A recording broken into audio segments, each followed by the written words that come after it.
श्रोताओं नमस्कार।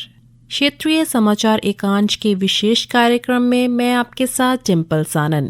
आज़ादी के अमृत महोत्सव के अंतर्गत पेश है ये खास प्रस्तुति। श्रोताओं, विश्व धरोहर दिवस अथवा विश्व विरासत दिवस प्रतिवर्ष 18 अप्रैल को मनाया जाता है। इस दिवस को मनाने का मुख्य उद्देश्य यह भी है कि पूरे विश्व में मानव सभ्यता से जुड़े ऐतिहासिक और सांस्कृतिक स्थलों के संरक्षण के प्रति जागरूकता लाई जा सके। संयुक्त राष्ट्र की संस्था यूनेस्को की पहल पर एक अंतर्राष्ट्रीय संधि की गई, जो विश्व के सांस्कृतिक एवं प्राकृतिक धरोहरों के संरक्षण हेतु प्रतिबद्ध है। यह संधि सन 1972 में लागू की गई। प्रारंभ में मुख्यतः 3 श्रेणियों में धरोहर स्थलों को शामिल किया गया। पहले वह धरोहर स्थल जो प्राकृतिक रूप से संबद्ध हो, अर्थात प्राकृतिक धरोहर स्थल, दूसरे सांस्कृतिक धरोहर स्थल और तीसरे मिश्रित धरोहर स्थल। वर्ष 1982 में इकोमार्क नामक संस्था ने ट्यूनीशिया में अंतर्राष्ट्रीय स्मारक और स्थल दिवस का आयोजन किया तथा उस सम्मेलन में यह बात भी उठी कि विश्व भर में किसी प्रकार के दिवस का आयोजन किया जाना चाहिए। यूनेस्को के महासम्मेलन में इसके अनुमोदन के पश्चात 18 अप्रैल को विश्व धरोहर दिवस के रूप में मनाने के लिए घोषणा की गई। और अब प्रस्तुत है आज़ादी के अमृत महोत्सव के अंतर्गत आज की खास प्रस्तुति। आजादी का अमृत महोत्सव।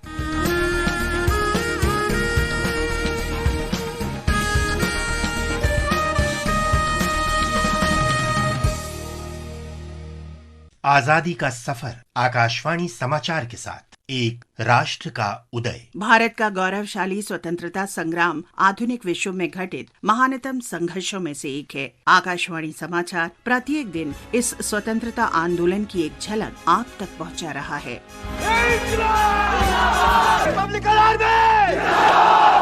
18 अप्रैल 1930 को मास्टर दास सूर्यसेन के नेतृत्व में क्रांतिकारियों ने चटगांव शस्त्रागार पर धावा बोला था। आर्मरी को गार्ड करने के लिए सिर्फ मुट्ठी भर सिपाही मौजूद थे। गोरों को लगता था कि कोई हिंदुस्तानी उनकी हुकूमत के 1 मील दूर तक भी नहीं फटक सकता। सूर्य सेन और उनके साथी स्वतंत्रता सेनानी इंडियन रिपब्लिकन आर्मी नामक राष्ट्रवादियों के एक क्रांतिकारी समूह में शामिल थे, जिसका विश्वास अंग्रेजों से लड़ने के लिए ताकत के इस्तेमाल में था। इस समूह में गणेश घोष, लोकनाथ बाल, अंबिका चक्रवर्ती, हरि गोपाल बाल, अनंत सिंह, आनंद प्रसाद गुप्ता, त्रिपुरा सेन, विलास डे, विधु भूषण भट्टाचार्य, प्रीति लता वाडेदार, कल्पना दत्ता, हिमांशु सेन, विनोद बिहारी चौधरी, सुबोध राय और मनोरंजन भट्टाचार्य शामिल थे।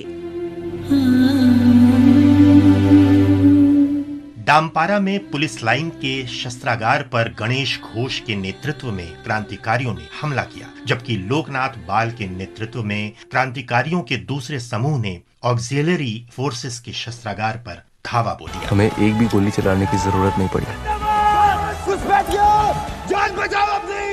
AFI आर्मरी से मशीन गन्स लाने की जिम्मेदारी लोकनाथा और निर्मल दा की थी। क्रांतिकारियों का समूह टेलीफोन और टेलीग्राफ के तार काटने और रेलगाड़ियों की आवाजाही बाधित करने में सफल रहा, लेकिन हथियारों तक उनकी पहुंच नहीं हो सकी। सब कमरों में देख लिया, कहीं कुछ भी नहीं है। यही होनी चाहिए थी। 2 दिन मुकाबला नहीं कर पाए। शहर में घुसना तो बहुत दूर की बात। समूह के लगभग 16 सदस्यों ने पहाड़ ताली में यूरोपीय क्लब के मुख्यालय पर कब्जा कर लिया। हमले के बाद क्रांतिकारी पुलिस शस्त्रागार के बाहर एकत्र हुए, जहां सूर्य सेन ने सैन्य सलामी ली, राष्ट्रीय ध्वज फहराया और क्रांतिकारी सरकार की घोषणा कर दी। इसी वक्त कुछ देर पहले यहाँ ऐसा कुछ हुआ है जो न कभी देखा गया न कभी सोचा गया। ब्रिटिश हुकूमत को उसकी जड़ों से ही हिला दिया है, झिझोड़ दिया है। और ये किसी ट्रेन फौज ने नहीं किया है, ये किया है कुछ चंद बच्चों ने। तुम लोगों ने, तुम सब ने, तुम सब उसके हिस्से हो। इतिहास अगर कुछ याद रखेगा तो सिर्फ इस बात को, इसके अलावा कुछ नहीं। इस प्रकार चटगांव 4 दिन तक ब्रिटिश राज से मुक्त रहा। लेकिन जब अंग्रेजों ने वहां और सेना भेजी तो क्रांतिकारी समूह के सदस्य चटगांव शहर छोड़कर पहाड़ियों की ओर चले गए और जलालाबाद पहाड़ियों से ही अंग्रेजों के खिलाफ युद्ध जारी रखा।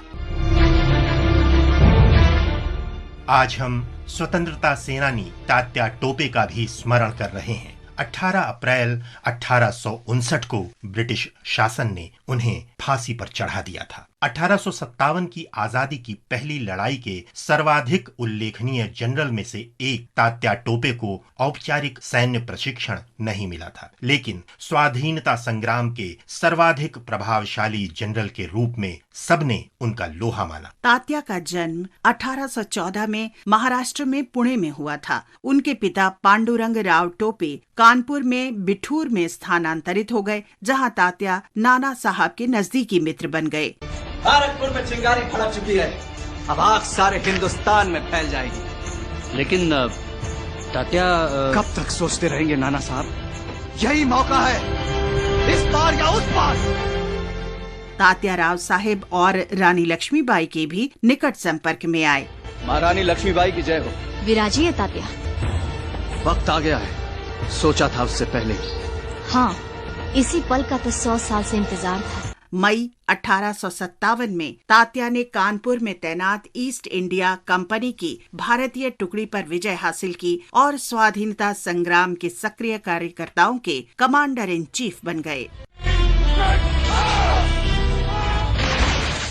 जब अंग्रेजों ने कानपुर को फिर से अपने अधिकार में ले लिया तो तात्या टोपे ने जनरल विंडहैम को कानपुर से लौटने पर बाध्य किया। जब ब्रिटिश सेना ने झांसी को घेर लिया, उसी समय तात्या टोपे ने अपना मुख्यालय कालपी स्थानांतरित कर लिया। 20,000 लोगों के साथ वे रानी लक्ष्मीबाई की मदद के लिए आगे आए। बाद में तात्या ने ग्वालियर की सैन्य टुकड़ी की मदद से ग्वालियर के किले पर कब्जा कर लिया।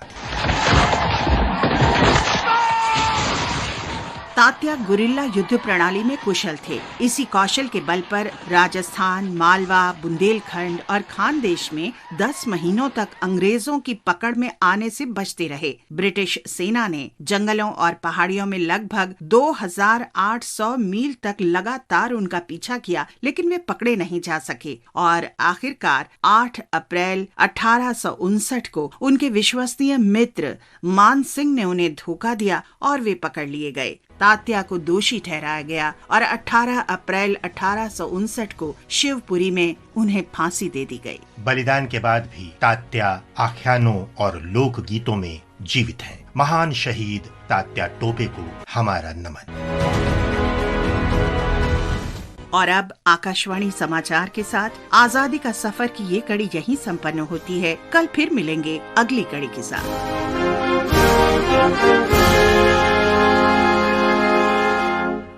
श्रोताओं, अभी आप सुन रहे थे आजादी के अमृत महोत्सव के अंतर्गत आज की विशेष प्रस्तुति। आज के कार्यक्रम में फिलहाल इतना ही। मुझे दीजिए इजाजत। नमस्कार।